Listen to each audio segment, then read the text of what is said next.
son wanted a Corvette, which he got on his, incidentally got on his own. But one thing that I had never, well, it was, like I said, before I won the house, we lived in a very comfortable place, and I continually wanted to redecorate. Like I wanted a stove, and I projected for a stove, and all of a sudden, the contest was over with, and I won $1,000. I didn't win $1,000. I didn't win the stove. And I went to the contest club, and everybody had won in this particular contest, and I had such good entries, and I couldn't understand why I didn't win my stove. And so I thought, everybody won televisions and everything, and I was perplexed on this. But 2 days later, I won $1,000 in another contest. And so I rationalized, and I told the children, well, this is for my stove. I have $1,000.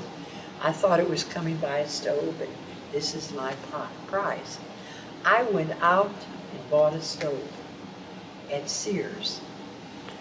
3 days later, I have a phone call from this General Electric, and said, we overlooked telling you, Mrs. Hadsell, the prize, and it'll come in the mail, and you won a stove, a GE stove. And I said, oh, I already bought one. And he said, well, if you'd bought a GE, we would have given you your money back. But see, I got premature and already. So this was something I learned later on. Always, I mean, there can be a delay in results. And yes, I taught the children. They were on their own and did their own coloring, and they had their own projects, and we were all very, very supportive of that. Later on, there were always people that would call or come, and that's when I was prompted to write the book. I wrote the book simply because there was a demand for it, and I thought, well, maybe they'll leave me alone. I'm not a witch. And on the book, I put wishcraft in order to tell them that I was not using anything. But you still had people that would call and say, hey, you already won, oh, we won 3 Hammond organs. This is a church, and can you donate one? Yes, I donated them all to different areas. There were things that, I mean, you know, I didn't put in my book. What kind of contests did your children enter, and how young were they when they started? My younger son, the one, this is my teenager. He was a teenager. And he's getting ready to go to college.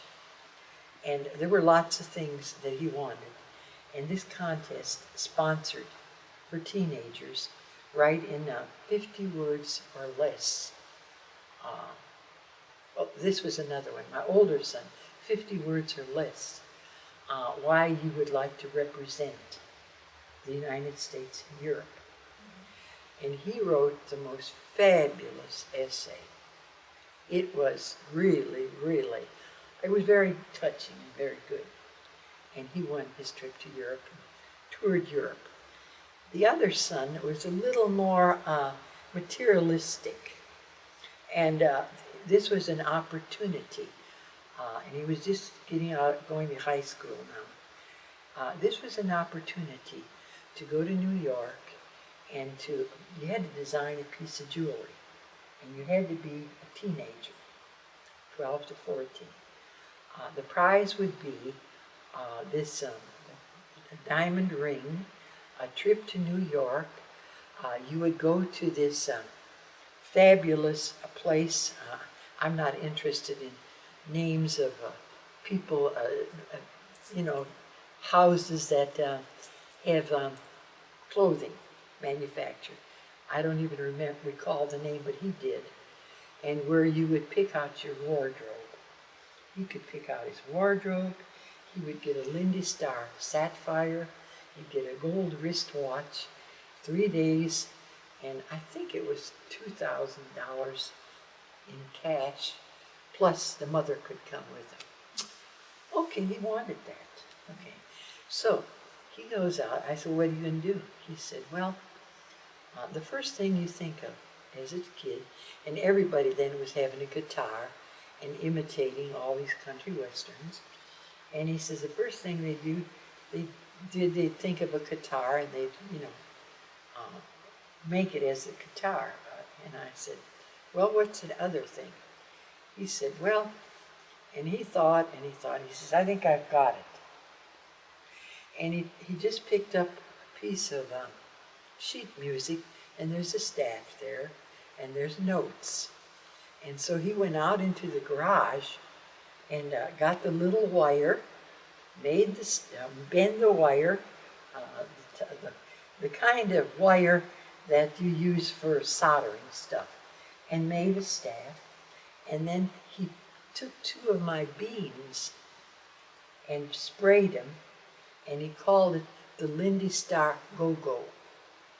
And that was advertising Lindy Star sapphires, and it was so damn original, who could possibly think of that? And then he did a step further. He said, he made it, he actually made it. And I said, well, why you made it? I said, why did you send it to him with your entry? You know, he's seeing something. He got a little box and mounts this thing in, and it was lovely, really, and put it and send it in. I wonder how long it's going to take him to let us know I won all this stuff. So one day, it was, I was sitting there, and this morning I woke up, and I said, they're going to call us today. Got to be here. And he was playing Little League, and he needed tennis shoes. And he said, I've got to get tennis shoes before the game is at 5 o'clock. I said, well, we'll go as soon as they call us. And I was waiting in the mail, or call us, or in the mail. Nothing came in the mail. And I'm sitting there, and he was the one that used to say, you don't know everything. Later on, he changed it. When my husband said, but she does know. And so from that period on, but you don't know everything, he'd get angry because this is a teenager. And so I said, at 4 o'clock now, he has to be at Little League at 5. And I thought, well, I missed that one. How could I miss that one? When you have a feeling, there's a knowing feeling. There's a calm feeling. And it's not like this, like when you're waiting to have your name drawn at someplace. It's a different feeling. And I had this calm feeling, and so we get in the car, and he's in the car, and the phone rings. I had the door open, the phone rings, and I said, go in there and answer, tell him you're a boy, tell him you're a boy. And his name is Chris. He went in there, and the man, who am I talking to? This is Chris Hadsell. He said, are you a boy or a girl? He says, I'm all boy. And they hung up the phone, and that was it. That was it. What they had done in New York, they were giving a prize, top prize, to 1 girl and 1 boy. And when they looked at Chris's name, they thought this might be a girl. So we got to find out. And when I was able to visit, when we went to New York, the people that judged, the judges were there and took us out to dinner because they wanted to meet the 2 top winners, the girl and the boy. The one woman that was a judge called me aside, and she said, we had so much great difficulty deciding on Chris and another boy, Michael or whatever. We knew Michael was a boy, but she said, I wanted Chris to win. And these guys already said, let's give it to Michael because he's a boy. Let's get out of here. And she said, I will do that on one condition. If you call Texas, and if Chris is a boy, will you give this to Chris? And that's what happened. One of the judges called, and it was Chris, and that's how it went. Then another time that was, sometimes it's real close. Another time, this younger son said, well, Mother, you've won all these things, but you never won a car. And I said, I don't need a car. I was driving a Lincoln.